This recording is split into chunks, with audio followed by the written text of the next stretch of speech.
Hey everyone, me Kevin here with an update on the next rounds of stimulus, the $600 unemployment boost, multiple updates on that, and updates on the market and housing. Today is July 9th. Let's get started. I want to start today by mentioning to you that I will never forget being sat down by my boss at Red Robin and told that I wasn't going to make it in real estate, that I had a good job making $9 an hour and that I should be happy on the schedule 4 times this week. Well, don't let anyone tell you that, because the next day I quit and I became a real estate broker and I made myself a living I could have never imagined. So when somebody tells you that it's meant to be, it'll happen, or just wait and see, and you'll get dealt a different hand of cards some point in the future, all these sayings that add to comfort, I want you to ask yourself, what can you do to make your own meant to be? And how can you prevent all of these other toxic thoughts from keeping you down? All right, now let's try to get started with a smile and report some news. The Associated Press reported that renters are near the end of their financial rope, and this is not exactly the best thing to start with a smile, but I will do my best. The only thing that's been helping renters has been the $600 per week boost, and folks, we know that is about to end. At the end of September, 23 million tenants could be evicted from their homes. Just 38% of them are highly confident that they could even make their payment in July with the unemployment boost. Renters in single-family rentals seem to be doing better. Multifamily housing is taking the hardest hit, but both are getting slammed. Now, Treasury Secretary Steve Mnuchin was just interviewed minutes ago on the next round of stimulus checks, and the $600 boost. And I'm going to go into exactly what was said right after I mentioned that you can get life insurance in as little as 5 minutes in the link down below. Apple Pay, Android Pay for it, and get 2 free stocks with the stock trading platform Webull. Deposit just $100, get up to $1,400 in free stocks, and potentially even more offers after you open the account to get more free money if you deposit more money. They are buying so much business right now. Now, here's what the Treasury Secretary said. First, we know that the president supports another round of stimulus checks. We know that Mitch McConnell is potentially supportive of a stimulus check for those making under $40,000, maybe up to $65,000 on sort of a ratcheted down basis. And we know that the Treasury Secretary has multiple times reiterated that we can get money out very quickly. Well, in today's interview, he doubled down and said, quote, "We do support another round of economic impact payments," the stimulus checks, in other words. In many cases, those are direct deposits, and we can get those into hardworking American hands very quickly. We spoke with Mitch McConnell and Mark Meadows late yesterday. As soon as the Senate gets back to Capitol Hill, we're going to sit down with Republicans and Democrats, and it'll be our priority that between the 20th and the end of the month, we pass a next piece of legislation. This is excellent news, because there has been a lot of bad news around the potential that nothing's gonna get passed during this 10-day window. This is wonderful news. Also, shout out to Brandon, who is in my real estate investing course, who stood by the CNBC interview and videotaped it for me, because I actually walked out of a live stream that I was doing. I was doing a verbal live stream, a mentee chat, and I came in here and I missed half of the interview. But Brandon stood by his TV and sent it to me. Thank you for that. Now, Treasury Secretary Steve Mnuchin did go on to say that the next rounds of PPP would be more targeted, more towards smaller businesses. I think that might somewhat be a little bit of a slam that some very kind of large and profitable businesses have received PPP money, which in all fairness, I mean, large and profitable businesses do have a lot of employees, but it doesn't look good when really wealthy people are getting bailouts, right? Then Steve Mnuchin went on to talk about the $600 boost, the $600 plus up, as Larry Kudlow has talked about, for unemployment pay. Steve Mnuchin says, "We knew there was a problem, that some were earning more than they did when they were at work. That is, people were earning more money or basically receiving unemployment than they were at work." And he calls this a technical error. He says, quote, "We're going to fix that. We're going to make sure that people are incented to go back to work. We'll fix that, and we'll figure out an extension that works for those businesses and those who are still unemployed."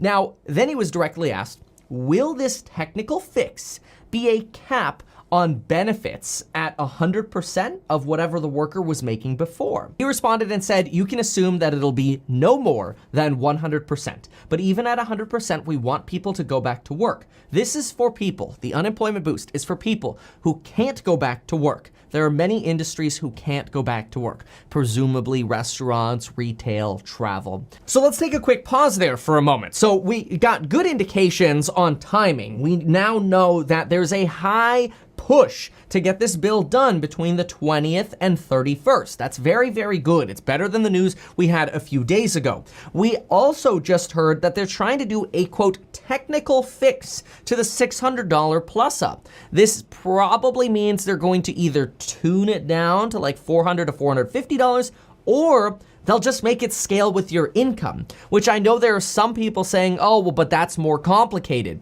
Sure, that's more complicated, but that is exactly what the unemployment system does. It pays you based on what your income was, and it scales based on how much income you made. So it's kind of like, yeah, it's more complicated, but the system already exists. So we'll see what comes of this, but all in all, this is good. Now, we do have more news as well. At the same time as Treasury Secretary Steve Mnuchin was giving an interview, Kevin McCarthy gave a press conference. He is the third-ranking member in the Senate. He is a Republican. He started off by saying we are on the road to rebuilding, and he was directly asked about the $600 plus up. And he alluded to this because he did a really good job of sort of dodging the question, but he started kind of talking about, hey, you know, maybe we should adjust the $600 to the cost of living in each state, which basically means states like Ohio might get about $500 and states like California and New York might get about $700. I know this because I actually published this sort of information in videos about 2 weeks ago. Now, I'm not expecting you to go through my channel and go look for that.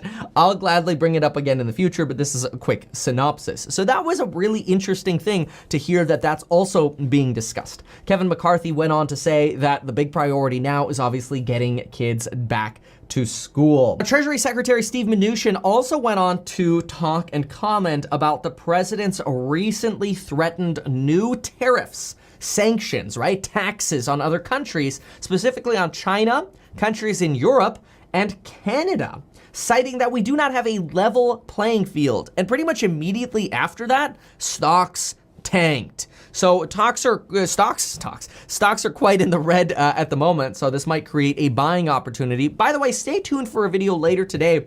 I'm going to create sort of a stock portfolio, and I want to share that with you, something that I think will be accessible for everybody and easy to use and easy to understand for everybody. It'll be a mix of between maybe 30 to 50 stocks. So stay tuned for that later today. Generally, YouTube does not pitch my sort of stock and real estate videos. So if you like that content, unfortunately, you might have to either type in Meet Kevin into YouTube, or I have playlists. I have a real estate playlist, I have a Federal Reserve playlist, I've got a stock playlist. You can always save that link and check those. In other news, Eric Rosengren, the president of the Boston Fed, said in an interview Wednesday that we might start seeing more demand for their Main Street lending bailout program. He said, quote, the likelihood that we continue to have serious problems with the infections means that businesses are more likely to be disrupted for a longer period of time. This comes at the same day as Walgreens is down 9%, Bed Bath & Beyond is down 22%, both on bad retail news, including major store closings for Bed Bath & Beyond, which ironically, Disney World, which is in Florida, one of the areas where dozens of hospitals are not only at surge capacity, they're seeing COVID cases surge, but many of their ICUs are now critically full. Disney World in Florida opens July 11th. I used to be able to just do a short 3.5-hour drive and be at Disney World when I lived in South Florida. But anyway, Disney World opens July 11th. Many are actually heading to Disney World saying, hey, you know what? July 11th is going to be the cleanest day. Why not go on opening day? And honestly, I kind of like that spirit. I don't know if I would do it, but I like the spirit.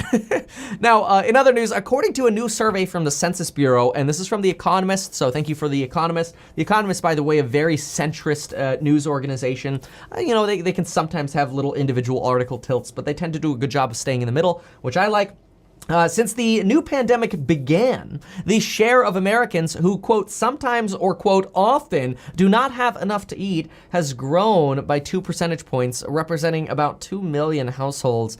This is actually astonishing because, if you think about it, a lot of Americans are receiving substantial aid right now, and we're kind of lifting a lot of folks out of poverty with the $600 per week unemployment. Now, I'm not here to say that $600 per week in unemployment is going to lift everyone out of poverty and that people are not still struggling, but it is sad to hear that exactly this, that even despite the stimulus that's happening, there are still a substantial proportion, 2 million people, a substantial amount of Americans who sometimes or often do not have enough to eat. So if you're wondering why I have that fundraiser, No Kid Hungry, it's because when I read things like this, I get my heart broken and I get devastated, especially having 2 children. That's very sad.